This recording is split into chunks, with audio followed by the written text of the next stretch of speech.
This is World News coming to you live from Algiers. I'm Mariam Zian, and these are the headlines.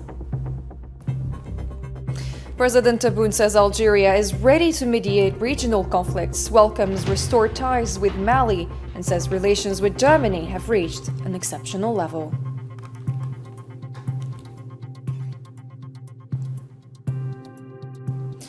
Coming up, Algeria opens the 10th legislative term of parliament as newly elected lawmakers pledge stronger oversight and support for reforms.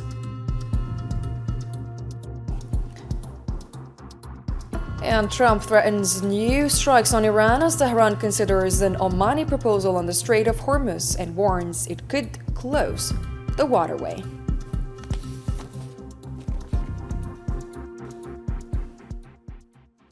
Welcome.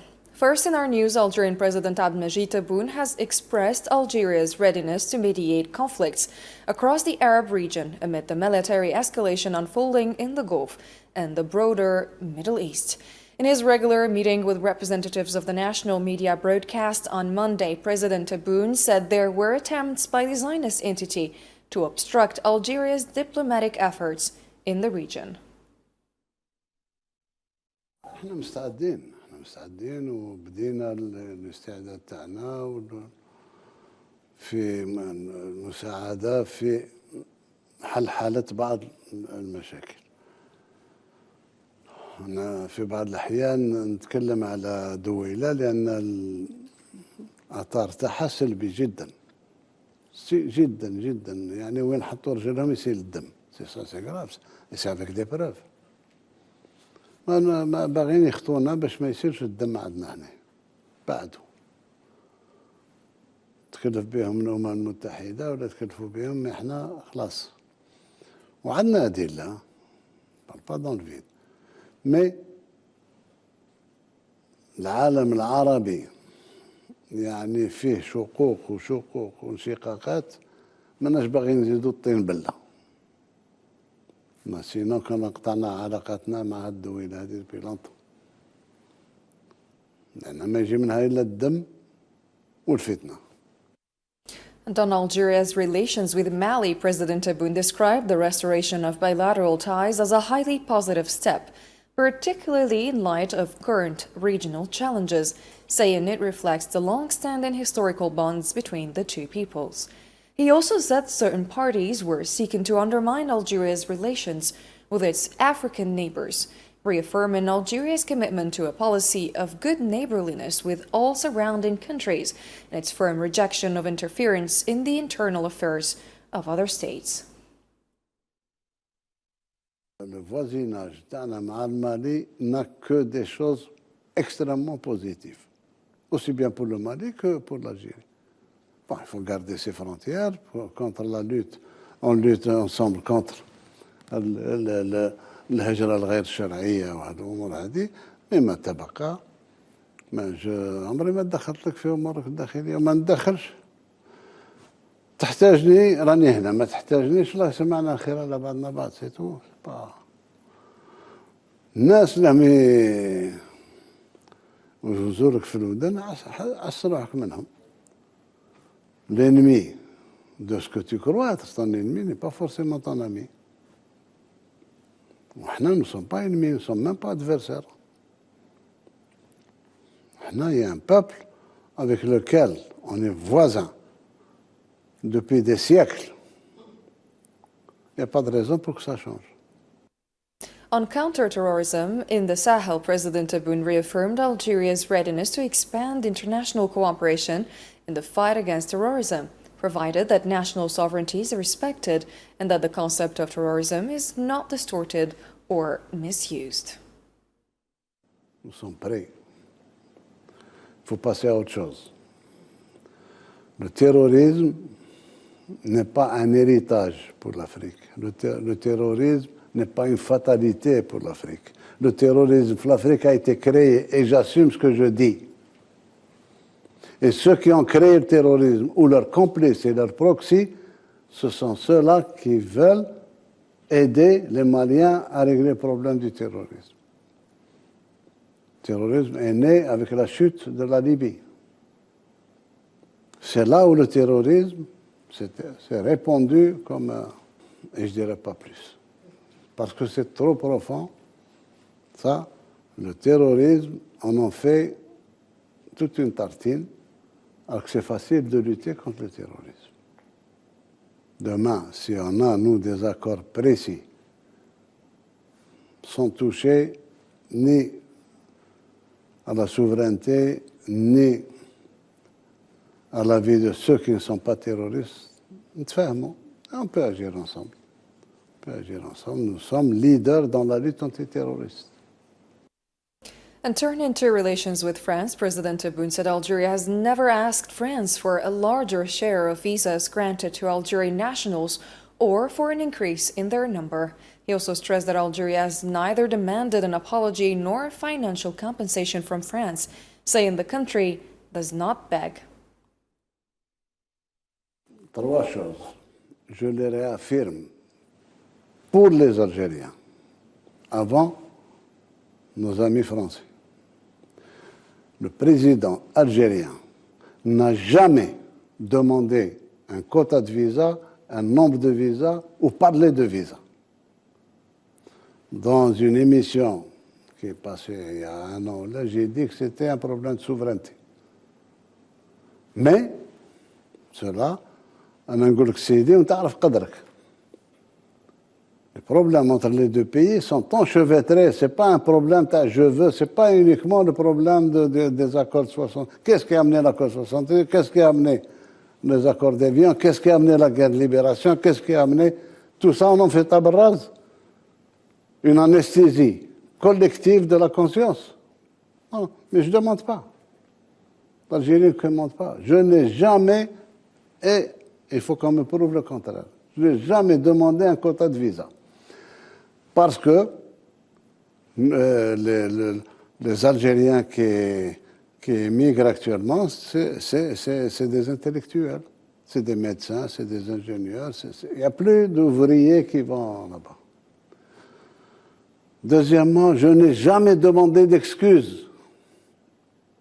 Parce que la même minorité agissante, le gouvernement, chaque fois, il s'excuse. Il ne s'est jamais excusé et je n'ai jamais demandé d'excuses et l'Algérie ne demandera pas d'excuses. Il n'est pas fou pour demander des excuses à une génération qui n'a rien à voir avec ce qui s'est passé il y a 2 siècles. On n'a pas fait et on ne le fera pas. Je n'ai jamais demandé d'indemnisation. L'Algérie ne fera jamais la manche. L'Algérie ne demandera jamais de l'argent à quelqu'un. Jamais. Problème de dignité nationale. Mais j'ai demandé la réparation en ce qui concerne les essais nucléaires. Parce qu'il y a des dégâts collatéraux jusqu'à présent. C'est tout. De prise en charge des malades. C'est tout. President Tebboune also said Algeria's strategic partnership with Germany has reached an exceptional level thanks to projects launched across a wide range of sectors. Speaking during the same televised media meeting, he said the agreements recently signed with Germany have elevated bilateral cooperation to a new stage, emphasizing on technology transfer.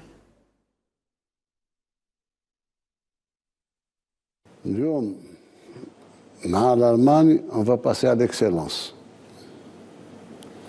Décider, c'est de commun accord, ils ont intérêt, nous avons intérêt. On va être le principal fournisseur de l'Allemagne et à travers à l'Autriche d'hydrogène vert et d'autres fluides aussi. Nous sommes en train d'étudier ensemble la possibilité d'avoir de grandes étendues de photovoltaïque pour transférer de l'électricité passant par l'État. President Abdelmadjid Tebboune stressed the importance of revising Algeria's partnership agreement with the European Union, saying the country's diversified economy has entered a new phase. He noted that the agreement signed in 2005 was concluded under exceptional circumstances when Algeria's economy relied almost entirely on oil exports. Les accords, j'ai demandé à ce qu'ils soient plus ouverts et nous aident à une meilleure ouverture au niveau de l'Union européenne qui fait 27 pays. L'Union européenne ne fait pas un pays qui est en train de chahuter un peu les relations algéro-européennes. Il faut que ce soit révisé. On a dit, je l'ai dit d'ailleurs في l'émission qui m'a dit, في 2005 لما تمضى الاتفاق مع الاتحاد الأوروبي الجزائر كانت خارجة من عشرية سوداء. كل شيء محطم. حتى أسس الدولة تهزت، أركان الدولة بنفسها تهزت. لولا رحمة الله والجيش الوطني الشعبي والهبة الشعبية. إذن ما كنا ننتج والو، كنا نستورد كلش.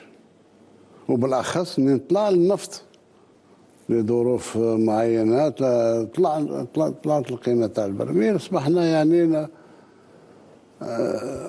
هذه ظروف استثنائية. لما تمضى الاتفاق مع الاتحاد الأوروبي كان داخل في إطار فك العزلة اللي كانت مضروبة على الجزائر من طرف دولة هي اللي أسست الطائرات الأوروبية ما يجوش الآخر كذا كذا. ما كان عندنا ما نصدر، مع هذا شوية فوسفات وشوية بترول وخلاص. اليوم لا، اليوم عندنا إنتاج وطني قوي اللي راه يعوض الاستيراد وفي كل القطاعات.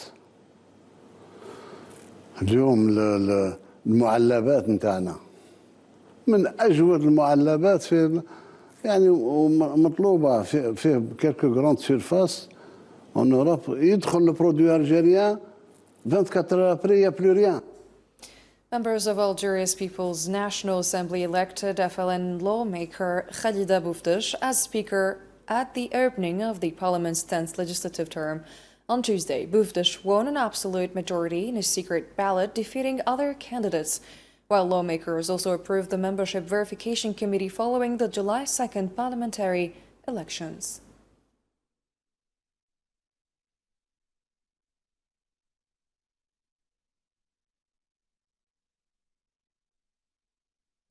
And the People's National Assembly officially inaugurated its 10th legislative term with lawmakers electing Khalida Boufdish as the Speaker of the lower house of Parliament during the inaugural session. Marwa Balawar has more details.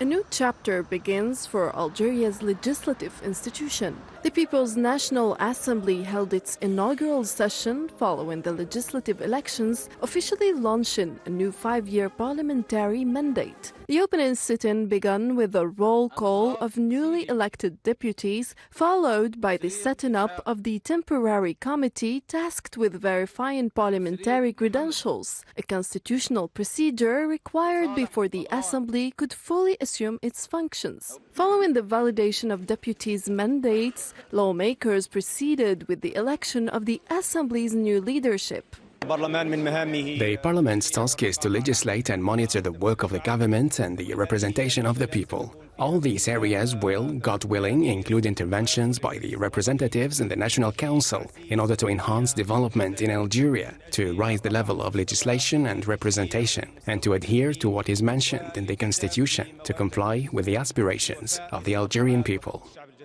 I'm personally here to renew the determination, the will, and the intention to serve this country, which needs all of us. It needs its sons and daughters, so I pray to God for all the representatives from all states. May God enable them to perform their tasks and be a pillar of this country, which needs all of us. Khalida Boufdish was elected President of the People's National Assembly, becoming the first woman to preside over Algeria's lower chamber of parliament. The new speaker will oversee parliamentary proceedings and accompany the work of the legislature as it addresses national priorities. With its institutions now in place, the 10th legislature is expected to focus on strengthening parliamentary oversight, advancing reforms, and supporting Algeria's development priorities, including economic diversification, investment promotion, and social progress. A new parliamentary cycle has begun, with lawmakers set to shape legislation and contribute to Algeria's ambitions for institutional modernization and sustainable growth. In different news, Algeria's Civil Protection on Tuesday announced that all wildfires recorded nationwide since July the 8th have been brought under control. In a statement, the agency said firefighters extinguished a total of 1,968 fires across the country, which broke out following the onset of the heat wave that has affected Algeria since early July.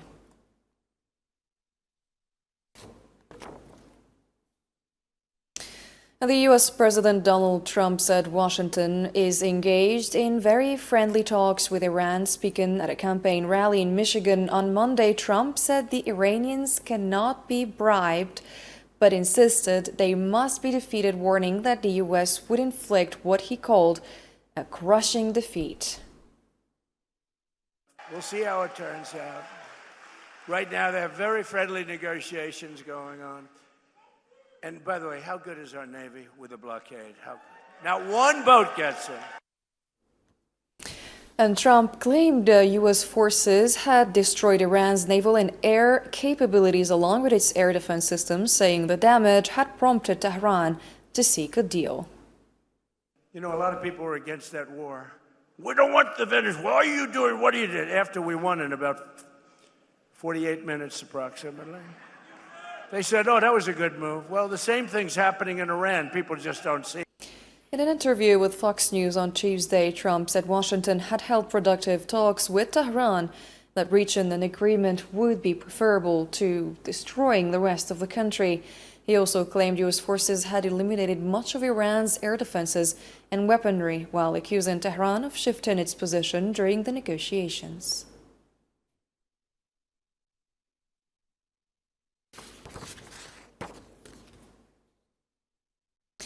Iran's Khatam al-Anbiya central headquarters warned that any attempt to impose a naval blockade on the country would amount to an expansion of the war across the region. Quoted by the Tasnim news agency on Monday, the command accused the United States of escalating tensions by threatening commercial vessels and oil tankers in Iran's territorial and coastal waters as part of an illegal maritime blockade.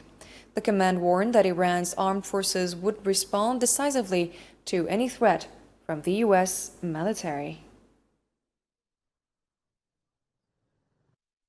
The Gulf source told Reuters on Tuesday that Oman has presented Iran with a proposal for a joint regional mechanism to manage the Strait of Hormuz through voluntary user fees. According to the source, the regionally backed proposal would prevent Iran from exercising unilateral control over the strategic waterway. It is modeled on the Strait of Malacca, where users voluntarily contribute to funding navigation services, environmental protection, and search and rescue operations.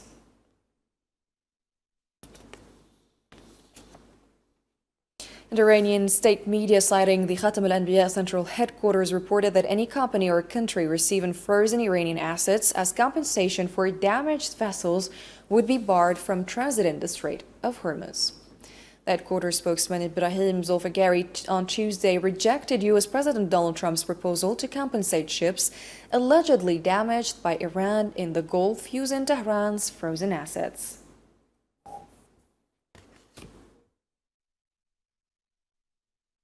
And in occupied Palestine, the Palestinian news agency said occupation forces raided Nablus overnight, detaining several Palestinians, including a woman. They also carried out raids in Tulkarem, Jenin, Qalqilia, Beit Lahm, and Al Khalil. In Yatta, occupation forces arrested a Palestinian man and his two sons after settlers attacked them in the Khilat Al Hamr area south of the town.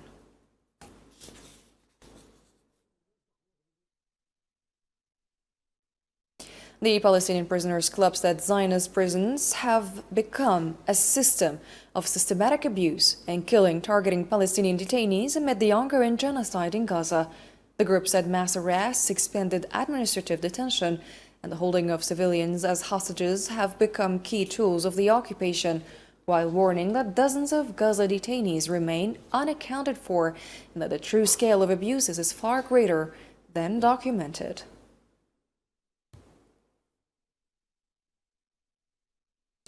UN Secretary General Antonio Guterres has reaffirmed that all Zionist settlements, including settlement outposts, are a major obstacle to achieving a two-state solution and a just and lasting comprehensive peace.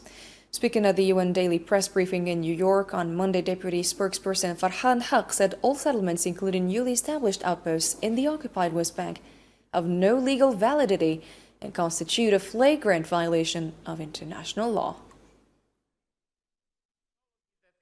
The Secretary General is deeply concerned at the recent announcement by the Israeli authorities of a series of measures in response to recent attacks, including reports of an accelerated process to legalize farm outposts and establish new ones in the occupied West Bank.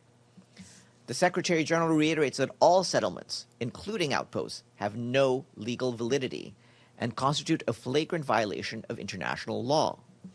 Such settlements remain a major obstacle to the achievement of the two-state solution and a just, lasting, and comprehensive peace. The United Nations also voiced concern over the recent surge in violence against Palestinians in the occupied West Bank. Let's have a listen.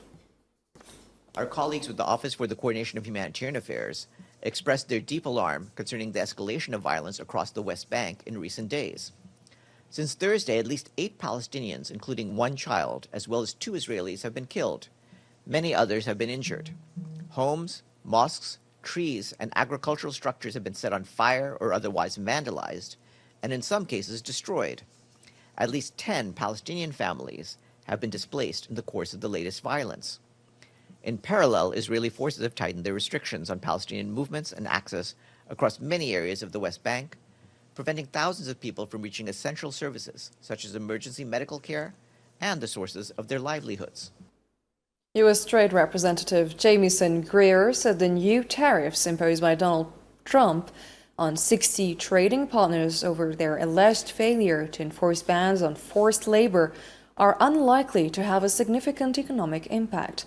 Speaking to Fox News on Monday, Greer said the new tariffs set at 10% and 12% and a half are broadly in line with recently introduced global tariff measures.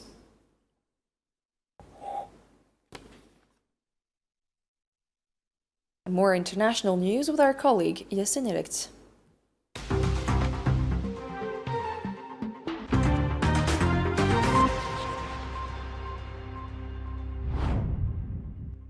The United Nations has warned that Sudan's humanitarian crisis is deepening as conflict, displacement and disease continue to spread. More than 20,000 people have recently been displaced by violence in Darfur, while a growing cholera outbreak has infected over 2,000 people and claimed at least 170 lives. The UN says insecurity is severely limiting aid deliveries and is calling for urgent humanitarian access and greater protection for civilians.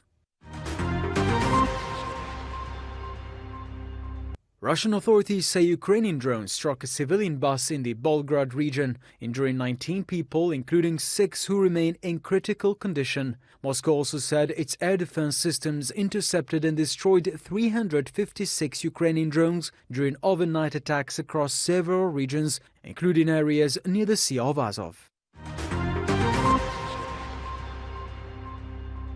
The European Union says prolonged heat waves are making wildfires increasingly difficult to contain across the continent. According to a European Commission official, some fires are spreading up to 20 times faster than firefighters are able to control them, raising concerns about the growing impacts of extreme weather.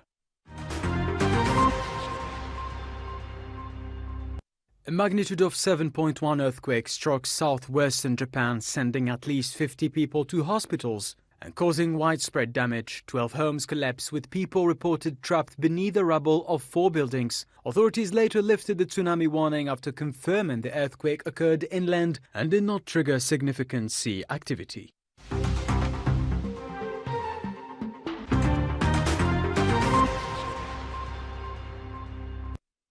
The end of our newscast. Thanks for watching and have a great night.